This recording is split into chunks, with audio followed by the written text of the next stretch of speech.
출마 선언문. 저 송하영은 22대 국회의원 선거 세종을 지역구에 출마합니다. 12월부에 23년 마지막 국무회의가 세종에서 열렸습니다. 지난 한 해 세종에 참 많은 일들이 일어났습니다. 윤석열 대통령 취임 이후 세종이 조금씩 변화하고 있습니다. 세종시 출범 이후 시민 여러분들께서는 3번의 총선, 12년의 시간 동안 민주당에 기회를 주셨습니다. 저는 묻고 싶습니다. 그동안 민주당은 무엇을 했습니까? 시민 여러분들이 기대와 성원을 모아 민주당에 3명의 국회의원을 배출시켜 주셨지만 결과는 어떻습니까? 문재인 정권 시절 민주당은 국회 180석 의석을 가지고도 세종의사당 설치를 차일피일 미뤘습니다. 결국 정권이 바뀌고 나서야 국민의힘 소속의 법사위원장, 운영위원장이 앞장서 국회 세종의사당 규칙을 통과시켜야 했습니다. 대통령 제2집무실도 마찬가지입니다. 필요성만 논하며 시간을 끌 뿐 민주당은 아무런 행동도 하지 않았습니다. 결국 윤석열 대통령이 의지를 갖고 추진한 결과 올해 대통령 집무실 설치를 위한 예산 10억 원이 국회에 통과되었습니다.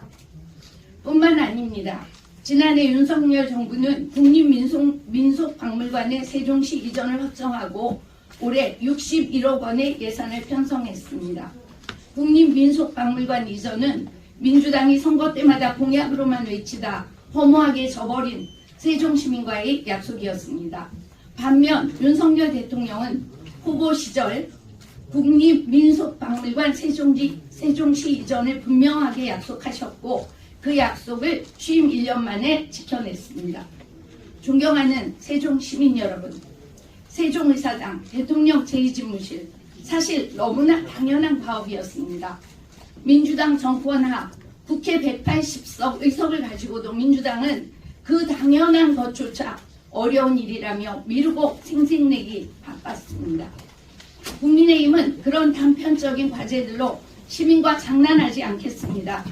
세종시는 국가 균형 발전을 위한 최후의 보루이기 때문입니다. 세종시가 실패하면 대한민국이 실패한다는 각오로 세종시 발전이 국가의 최우선적인 과제가 되어야 합니다. 그러기 위해서는 여당의 강력한 추진력이 반드시 뒷받침되어야 합니다. 뿐만 아닙니다. 지역에 대한 진정성과 뚜렷한 비전을 가지고 중앙정치에서 세종의 문제들을 의제화할 수 있는 정치력을 가진 인물이 세종을 대변할 수 있어야 합니다. 시민 여러분, 세종에 대한 관점의 변화가 필요한 때입니다. 20년 전 계획에 얽매여 새로운 미래를 보지 못하는 것은 아닌지 세종이 나아갈 방향을 다시 고민해 봐야 합니다.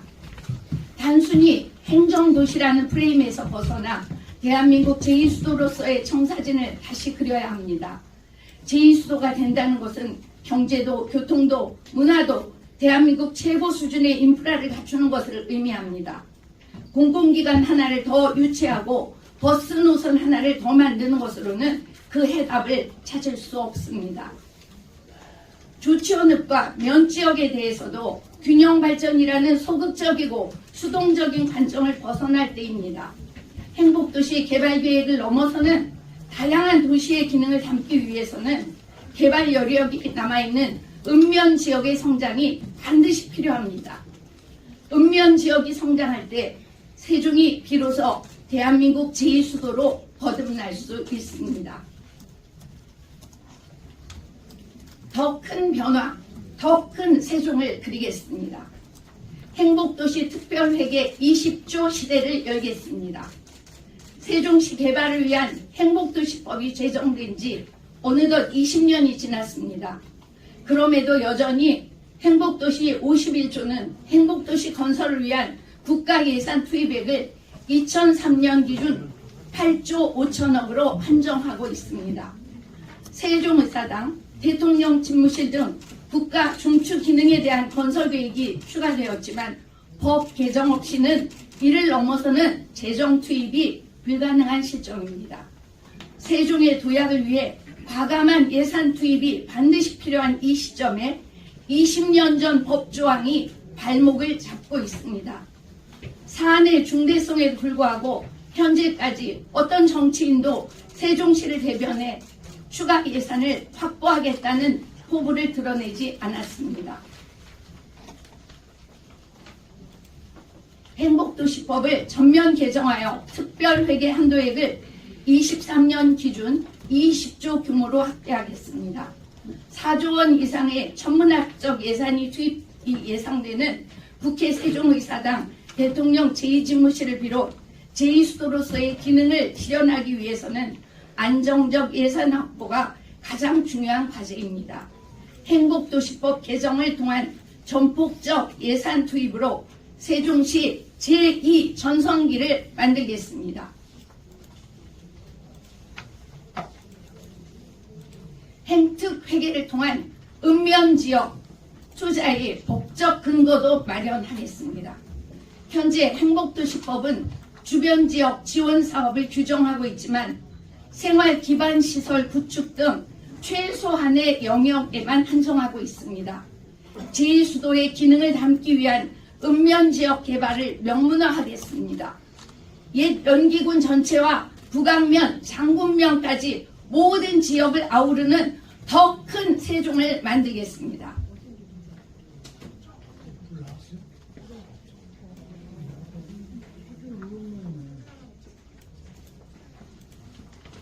존경하는 세종시민 여러분, 저 송하영은 한결같은 사람입니다.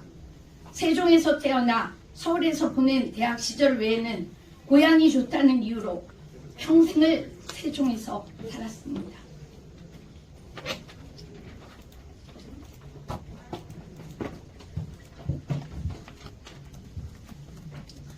교수 시절 매일 공주로 출퇴근하면서도 교수인 한양대학교 교수인 남편이 지금까지도 20년 가까이 KTX로 서울 출퇴근을 하면서도 세종이 좋아 세종에서 세 딸을 키웠습니다. 총선에 출마하는 많은 후보들이 평생을 서울에서 살다가 자신이 태어난 곳, 부모님이 태어난 곳을 고향이라고 일컬으며 그 지역구 출신이라고 말하고는 합니다. 그러나 저는 그런 후보들과는 다른 세종을 향한 진정성이 있습니다. 저와 제 자녀들이 평생을 살았고 또 평생을 살아갈 고향이기 때문입니다. 또한 저는 세종에서 변함없이 보수정당을 지켜온 뚝심 있는 사람입니다. 상황의 유불리를 따지지 않고 저희 개인적 영달을 바라지 않고 보수의 가치 그리고 세종의 발전을 위해 앞만 보고 달려왔습니다. 탄핵 정국 이후 모든 인사들이 지역 인사들이 당을 외면할 때 저는 보수를 위해 기꺼이 세종시장 선거에 출마했습니다. 그 후 저는 하루도 쉬지 않고 세종을 위해 뛰었습니다.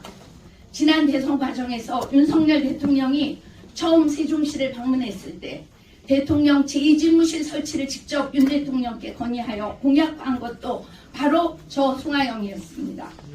그리고 세종시당 위원장으로서 대통령 제2집무실 설치를 위한 예산 편성을 이끌어냈습니다. 뿐만 아닙니다.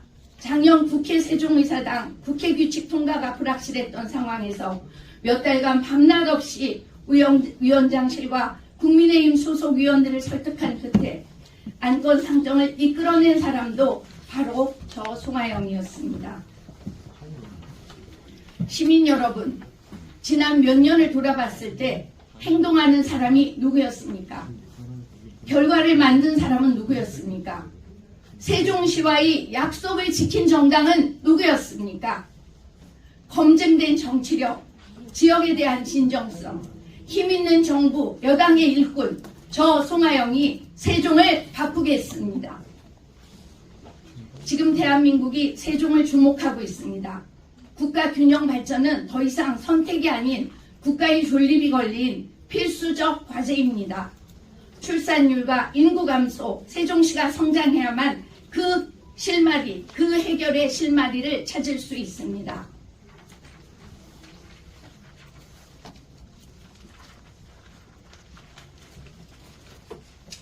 존경하고 사랑하는 세종 시민 여러분, 윤석열 정부는 세종시의 진심입니다. 국민의힘은 세종을 키우고 싶습니다. 저 송하영은 세종을 누구보다도 잘 압니다. 큰 세종, 큰 정치, 세종의 새로운 도약을 송하영이 이끌어내겠습니다. 세종을 바꾸는 가장 빠른 선택, 바로 저 송하영입니다. 감사합니다.